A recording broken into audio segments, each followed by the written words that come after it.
जाली जाली नरम नरम सुआदिया चकुली सहित आज मु आपन को शेयर करिछि ग्रीन चटनी। बहुत सुंदर बहुत टेस्टी रहिबो। नमस्कार, लिपा किचन रे आपण समस्त को अनेक अनेक स्वागत। आज रेसिपी आपन को केमती लागिबो कमेंट बॉक्स में लिखा जमार भूलिबेनी। जदि रेसिपी आपन को भल लगे लाइक करिवे, शेयर करिवे, फेसबुक पेज देखुले फॉलो करिवे। जदि मो चैनल नुआ सब्सक्राइब करना प्लीज सब्सक्राइब करिवे। ताले चलंतु आ डेरी न करिकि आज रेसिपी स्टार्ट करिबा। मु एठी किछि नेइछि बिलाती धनिया पत्र।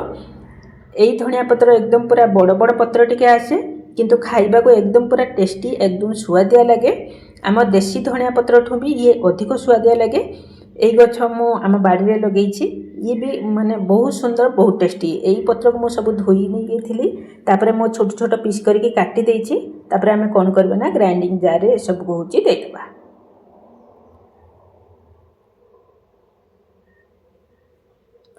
धनिया पत्र चटनी सब आप बनाऊे, किंतु यही बिलाती धनिया पत्र रे चटनी बनइबे बहुत सुंदर लगे। आउ एकदम पूरा ये चटनी आम टे रागुआ रुगुआ करवा। से मु 3टा बड़ बड़ माने कंचा लंका राग वाला नहीं, आउ 6-7 पाखुड़ा बड़ बड़ रसुण नहीं चुपा लगा। गोटे चामच देदेबा जीरा, आउ स्वाद अनुसार लुण देदेबा।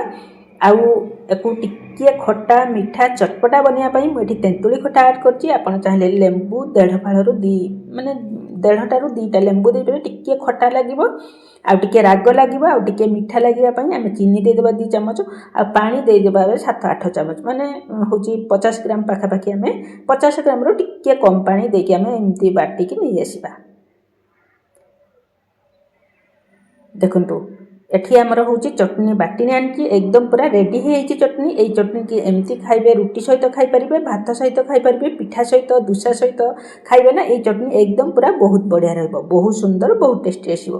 चटनी आमर बाटी सारिछि, तर चलंतु पिठा प्रस्तुत करबा। एई पिठा बनया पई मु एठी होची 2 गिना मुढी नै जाउछि।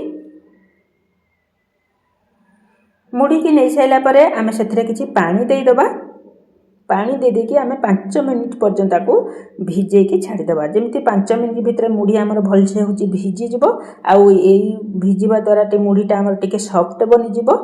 सेही स्टेप रे आमे 5-7 मिनिट परे एको आमे छाणी की गुटे होची ग्राइंडिंग जार रे होची देई दबा।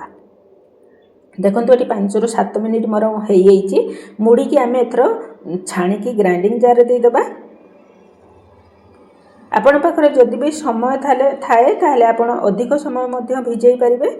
जेहेतु मु मात्र 10 मिनिट भितर आज रेसिपी तैयारी करिबे, सेत पई मु मुढी की बेसी भी फुलिबा को देई नाही। आउ आमे जो गिना रे नैथिले मुढी, सेई गिना रे आमे गोटे गिना होची सुजी नै जिबा। सुजी आपण पतला वाला नहीं पारिबे, मोटा वाला मध्य नहीं पारिबे, किछि भी जायस नहीं। आपण पाखरे जो सुजी थिबो ना सेई सुजी आपण नहीं पारिबे। जो गिना रे आमे मुढी नेले, जो गिना रे आमे सुजी नेले, सेई सेम गिना रे आमे गोटे गिना एकदम पूरा फुल पानी दे दबा। पानी दे देकी आमे ताको एकदम पूरा बाटी के नै आसीबा। देखंतु मु ए सब को बाटी के नै आसीची। बेटर रो कंसिस्टेंसी देखंतु एतिकी रहिची। आउ आमे या परे कोन करबा ना पानी आमे पछरा ऐड करबा। जतेबेले आमे एई बेटर को गोटे पात्र को ऐड करबा, सेतेबेले आमे ग्राइंडर जार को धोईकी केवल होची 7-8 चमच पानी देकी आमे ताको होची गुळे नेबा। देखनु पानी देकी मु गुळे नेछि। बेटर रो कंसिस्टेंसी एतिकी रखिबे। या पर आमे कोन बने गोटे होची गिना नेबा, सेतरे मु गोटे बड़ फाळर लेंबू रस को बाहर करूची। जेहेतु आमे एई मुढी रो चकुली की इंस्टेंट बनेबा, सेत पई लेंबू रस निहाती आवश्यक। आ एठी स्वाद अनुसार लुण देई दबा। आउ खाइबा सुडा मु एठी 2-3 पिंच पाखा पाखी देइछि। आमे जो लेंबू रस बाहर करके रखिथिले ताकू आमे सेई खाइबा सुडा ऊपर होची ऐड करबा, जो द्वारा का हमर ए बेटरटा फॉर्मेट हेबो। आ संगे संगे फुलेबा पई सहायता करिवो। आपण जदि लेंबू व्यवहार न करिवे ताले आपण इनो मध्य गुटे पैकेट व्यवहार करि परिबे। आ लेंबू रस न देकी इनो आपण देई देबे, ये मध्य बहुत बढ़िया भाबरे फॉर्मेट हे जिवो। आको एमती आमे 5-6 मिनिट पाखा पाखी होची ताको होची गुळेबा, जो द्वारा कि आमे बेटरटा एकदम पूरा फॉर्मेट हे जिवो। आ बढ़िया से हमरे चकुली फुलिबो। एठी गोटे तावा बसै नेछि। तावा रे आमे आधा छोट चमच तेल दबा। तेल को एकदम पूरा हाई फ्लेम करके गरम करना आ गोटे दुई ठोपा पानी देकी आम हूँ छिटा लगेगा जो द्वारा कि तेल आम सबुआड़े हूँ लगिज आ बेटर गोटे बड़ चटू देदेकी आम एमती स्प्रेड करना आ एकदम गैस फ्लेम को मीडियम टू हाई रे रखा। देखो ये संगे संगे केमती आमर कणा कणा माने एकदम पूरा जाली जाली हो आसलानी आ ये चकुली खाइबा एकदम पूरा स्वाद रहिबो।